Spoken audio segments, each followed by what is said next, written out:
नमस्कार, मैं डॉक्टर शालिनी राकेश।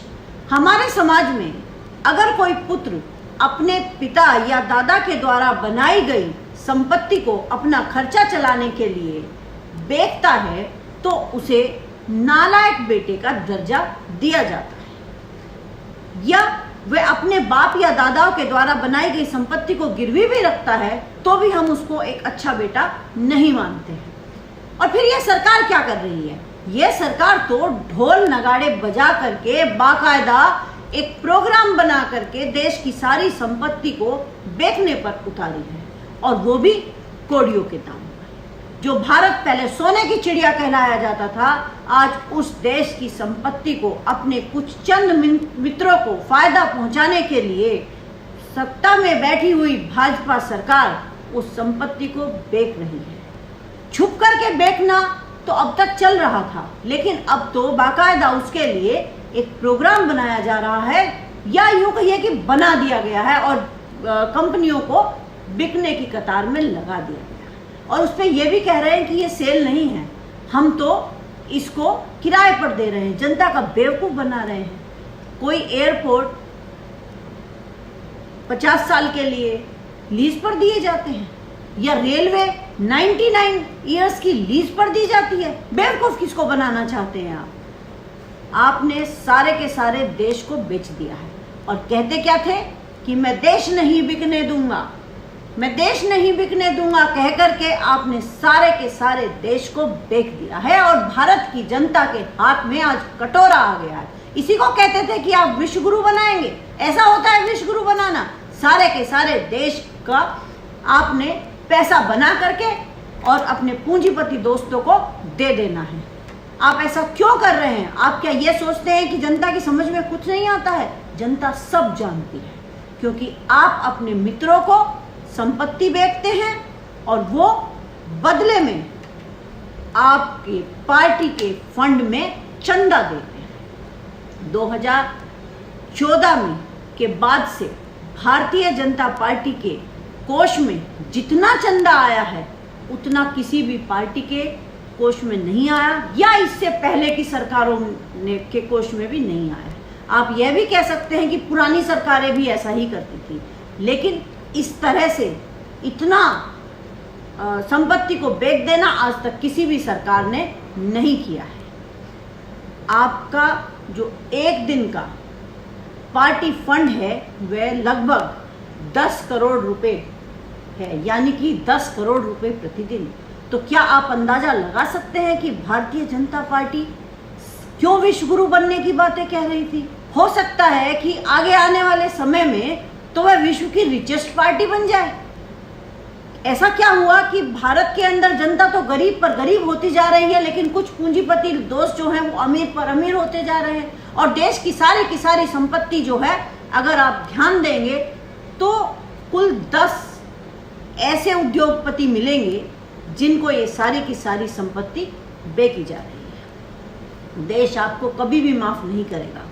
यह देश आजाद हुआ था तब इसके लिए हम सभी ने कुर्बानियां दी थी, चाहे वो हिंदू था, मुस्लिम था, सिख था, ईसाई था।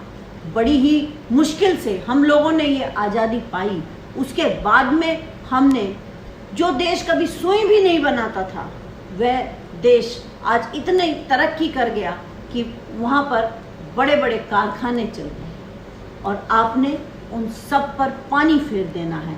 आपने उन सब को बेचने की लाइन में लगा दिया है, चाहे वो एयरपोर्ट हो, रेलवे हो, जो भी चीज हो, और आप उसमें निजीकरण के फायदे भी गिनाते हैं। निजीकरण का फायदा होता है कहीं? अरे निजी कंपनियां तो हमेशा अपने लाभ के लिए काम करती हैं, प्रॉफिट से जुड़ी होती हैं। अगर निजीकरण के फायदे होते तो आप बताइए कि कौन सा ऐसा अस्पताल था जो कोरोना के समय में जब जनता मर रही थी तब वो फ्री में गरीब जनता को सेवाएं दे रहा था। आप कहते हैं कि अच्छी सुविधाएं मिलेंगी। अच्छी सुविधाएं सिर्फ उनको मिलेंगी जिनकी जेब में पैसा होगा। जिनके पास पैसा नहीं होगा उनको सुविधाएं मिलेंगी नहीं, अपितु उनके पास जो थोड़ी बहुत सुविधाएं भी होंगी वो छीन ली जाएंगी। ये होते हैं निजीकरण के फायदे। रेल जो गरीब की सवारी होती थी आज वह भी महंगी हो चुकी है। आखिर आपको इतना पैसा चाहिए क्यों?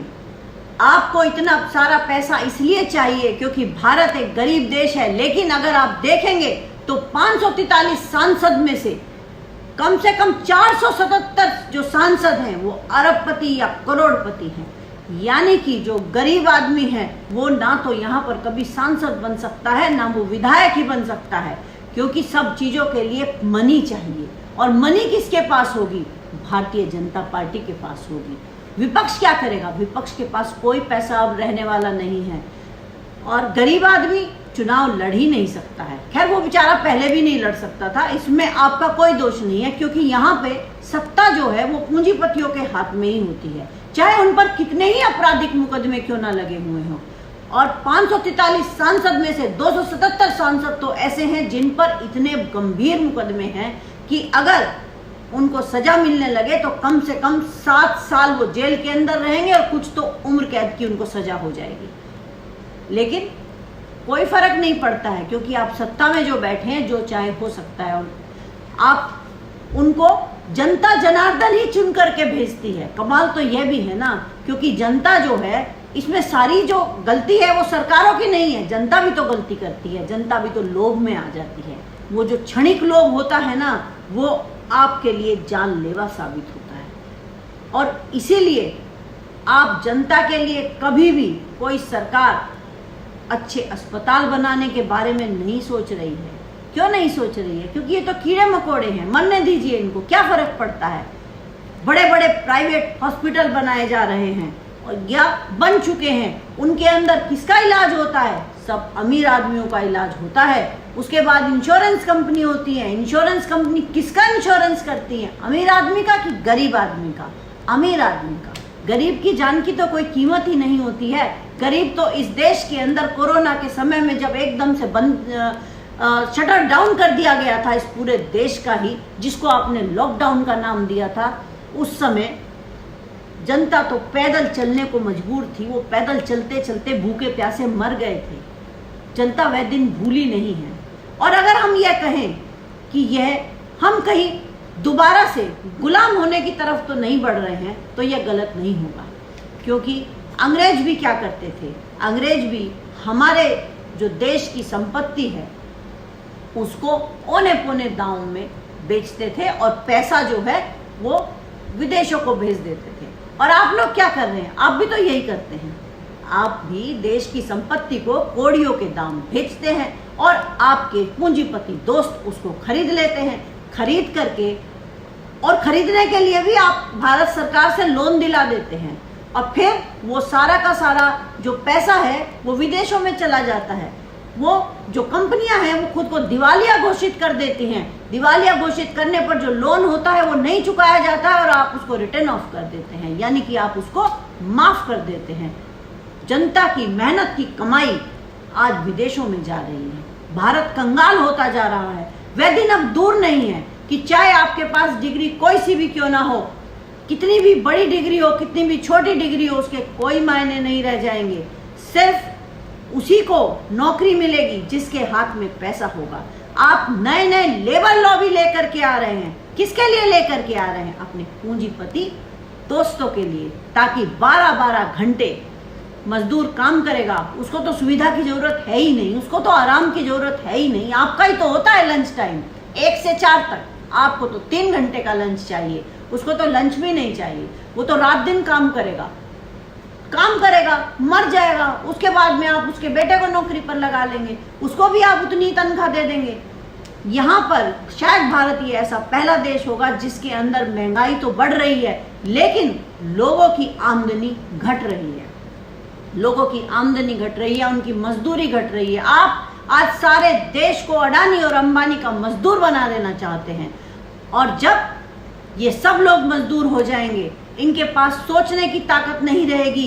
ये सिर्फ इतना ही सोच पाएंगे कि बस हमें 2 जून की रोटी कमानी है। देश में दोबारा से वही हालात हैं जो पहले होते थे। अंग्रेज भी हमें हिंदू मुस्लिम के नाम पर लड़ाते थे, आप भी हमें हिंदू मुस्लिम के नाम पर लड़ाते हैं। जहां पर भी आपको भाजपा की सरकारें दिखाई देंगी वहां पर आपको हिंदू मुस्लिम दिखाई देगा। और लड़ाने के बाद में ये लोग सत्ता पर काबिज हो जाते हैं।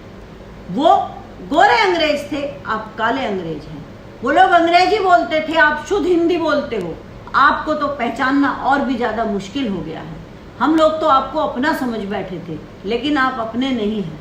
आप तो अंग्रेजों से भी ज़्यादा खतरनाक हैं। पहले देश की सरकारें कानून बनाती थी कि लॉ लाया करती थी कि देश की तरक्की कैसे हो, इन 5 सालों में हमें किस साल क्या बनाना है। लेकिन शर्म आती है यह सोच करके भी कि आज की सरकार यह बना रही है कि हमें 2021 में क्या बेचना है, हमें कितनी आमदनी करनी है, 2022 में कितनी, 23 में कितनी, 24 में कितनी, वो बेचने के लिए लॉ बना करके ला रहे हैं। क्या होगा ऐसे देश का? शायद भारत अब ऐसा पहला देश होगा जिसके अंदर नीतियां देश को बेचने के लिए बनाई जाती हैं, ना कि देश को बनाने के लिए। अरे आपसे अच्छी तो सभी पार्टियां थी, लेकिन आपसे ज्यादा बुरा हमने तो नहीं देखा है। जनता को देशभक्ति का लॉलीपॉप पकड़ा दिया गया है। रोजगार के नाम पर उसे आत्मनिर्भर का गाना सुनाया जा रहा है। हम लोग आत्मनिर्भर के गाने दिन रात सुनते रहते हैं, और देश में सब्सिडी लेना आज देशद्रोह हो गया है। और अगर आप महंगाई के खिलाफ बोले तो आपसे बड़ा देशद्रोही तो कोई हो ही नहीं सकता है। आप कोई धरना प्रदर्शन आंदोलन करने लगे तो आप पाकिस्तानी, अफगानिस्तानी, तालिबानी, ना जाने आप क्या क्या हो सकते हैं। इस देश में अब अपने हक के लिए आवाज उठाने वालों पर कार्रवाई की जाती है। आपको नहीं पता कि आज ये शालिनी जो आज आपके सामने बोल रही है, हो सकता है कल इस पर भी एक्शन हो जाए। ऐसा इस देश के अंदर खूब चल रहा है। लोगों को जेल के अंदर ठूस दिया जाता है। हमारा जो लोकतंत्र है वो कहा जाता है कि खतरे में है, खतरे में नहीं है। यहाँ पर लोकतंत्र खत्म हो चुका है। हमारे संविधान की धज्जियां उड़ा दी गई हैं। हमारे देश में संविधान नाम की कोई चीज नहीं बची है। कहते हैं कि यहाँ पर कानून व्यवस्था बहुत अच्छी है। कहाँ की कानून व्यवस्था? पहले आपने कभी सुना था कि रेलें लूट रही थी? आज ही का आप पेपर खोल करके देखेंगे तो वहाँ पर एक्सप्रेस जो ट्रेन है वो भी लूट जाती है। वो भी इस तरह से जैसे आज से 20 साल पहले लूटा करती थी। ये है देश की कानून व्यवस्था। 15 लाख देने वाली सरकार आज हमें सिर्फ 5 किलो गेहूं देने को ही बड़ी बातें बता रही है। किसान की कोई सुनने वाला नहीं है, और किसान के गन्ने की कीमत पर सिर्फ 5 रुपए बढ़ाए जाते हैं, और 5 रुपए का गुणगान ऐसे किया जाता है, ना जाने उन्होंने कितना बड़ा काम कर दिया। अरे 5 रुपए में तो आज एक बच्चे को उसको खाने का सामान भी नहीं मिलता है। महंगाई इतनी कि आप सोच नहीं सकते हैं। गर्मी में आदमी बिना पंखे के रहना पसंद करता है, क्योंकि बिजली के दाम चुकाने के पैसे नहीं हैं। ऐसा हाल हो गया है मेरे भारत का, और खास करके इस उत्तर प्रदेश का हाल तो बहुत ही ज़्यादा बुरा है। और उत्तर प्रदेश सरकार ने तो गंगा एक्सप्रेसवे को ही गिरवी रख दिया है, और पंजाब नेशनल बैंक से उन्होंने 5100 करोड़ रुपए का लोन ले लिया। वाह भाई, आप तो बिल्कुल मोदी के नक्शो कदम पर चल रहे हैं। फिर तो ठीक ही, आप भी प्रधानमंत्री बनने के सपने देख रहे हैं। वैसे भी आप नफरत भरे खूब भाषण देते हैं, और आप तो हिंदू सम्राट, हिंदू हृदय सम्राट, ना जाने क्या क्या कहा जाता है। उत्तर प्रदेश के अंदर तो हर जगह जहां भी इस्लामिक नाम हो उनको बदला जा रहा है। यहाँ पे तो काम करने की जरूरत बिल्कुल भी है ही नहीं। यहाँ पर तो जो भी करना है बस नाम बदलते रहिए, सिर्फ हिंदू मुस्लिम करते रहिए, जनता को बहकाए जाइए और सत्ता को प्राप्त करते रहिए। विपक्ष का क्या है? विपक्ष भी आज बेबस हो चुका है, क्योंकि सारे की सारी जो पूंजी है वो तो आपके पूंजीपति जो दोस्त हैं वो आपके खजाने में डाल देंगे। और आपको क्या करना है? आपको तो पैसे की सख्त आवश्यकता है, क्योंकि सारा का सारा मीडिया भी तो खरीदना होता है, सारे के सारे विधायक भी तो खरीदने होते हैं। चाहे जनता ने फैसला कुछ भी दिया हो, सरकार आपकी बनेगी। चाहे जिला पंचायत सदस्य आपके 2 जीत करके आए हों, लेकिन जिला पंचायत अध्यक्ष तो आपका ही बनेगा। ये सब किस चीज से होता है? ये सब पैसे से किया जाता है। और वो पैसा तो आपसे ज्यादा आज के समय में किसी के पास है ही नहीं। और अगर विपक्ष बोलने लगे तो उसको यह कह दो कि ये तो देशद्रोही हैं, और अगर वो चुप रहे तो उसे यह कह दो कि विपक्ष तो कुछ करता ही नहीं है। नहीं, बस विपक्ष का काम तो आपको ही करना आता है, क्योंकि सत्ता के समय में भी आप विपक्ष का रोल अदा करते हैं। सवाल कोई पूछे तो विपक्ष से पूछे। अरे जो सत्ता में बैठे हैं सवाल उनसे नहीं पूछे जाएंगे। सत्ता में बैठे लोगों से सवाल पूछना हमारा जन्मसिद्ध अधिकार है और हम सवाल पूछते रहेंगे। आप कितना भी असल मुद्दों से भागिए, हमें हिंदू मुस्लिम के अंदर लड़ाइए, लेकिन हम असल मुद्दों की बात करेंगे। हम बेरोजगारी पे बात करेंगे, हम शिक्षा पे बात करेंगे, हम स्वास्थ्य पे बात करेंगे, हम परिवहन पे बात करेंगे। लेकिन आपने कुछ भी नहीं करना है।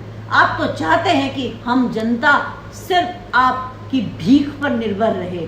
आप हमें 5-5 किलो गेहूं देते रहें और हम आपका गुणगान करते रहें। ऐसा नहीं है। और वो जो गेहूं आपने दिया ना, वो भी सड़ा हुआ गेहूं था। उसकी रोटियां आप ही खा लीजिएगा। वैसे भी आप लोग आजकल फूलते जा रहे हैं। योगी जी भी जब आए थे तो पतले से थे, लेकिन अब तो उनका भी ना जो पेट है वो उनके कुर्ते से साफ दिखाई देता है कि ये कितने मोटे हो चुके हैं।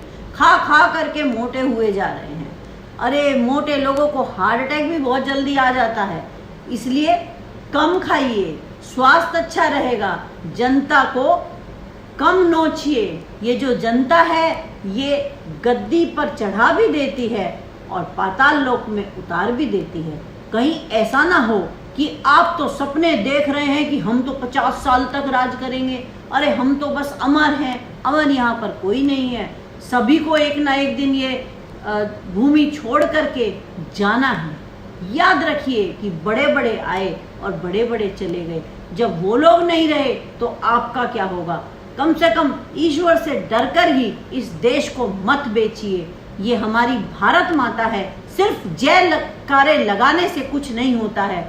असली भारत माता के सुपुत्र बनिए। जब आप भारत माता के सुपुत्र बनेंगे तो आप अपने देश की इतनी सी भी संपत्ति को बेचेंगे नहीं। आप अपने खर्चों पर लगाम लगाएंगे। आप अपने खर्चों पर लगाम लगा करके तब वो सब्सिडी जनता को देंगे। लेकिन यहाँ तो उल्टी गंगा बह रही है। यहाँ तो सांसदों के वेतन बढ़ाए जाते हैं, विधायकों के वेतन बढ़ाए जाते हैं और जनता पर टैक्स बढ़ाया जाता है। यही तो अंग्रेज करते थे। जब अंग्रेज यहाँ पर नहीं रह पाए, हम सब लोगों ने एक होकर के उन अंग्रेजों को भगा दिया था। तो आप क्या चीज हैं? आप भी बहुत जल्दी ही भागते नजर आएंगे। पैसे की तूती भी ज्यादा दिन चलने वाली नहीं होती है। ईश्वर हमें इस भारतीय जनता पार्टी से छुटकारा जरूर दिला लेगा। धन्यवाद।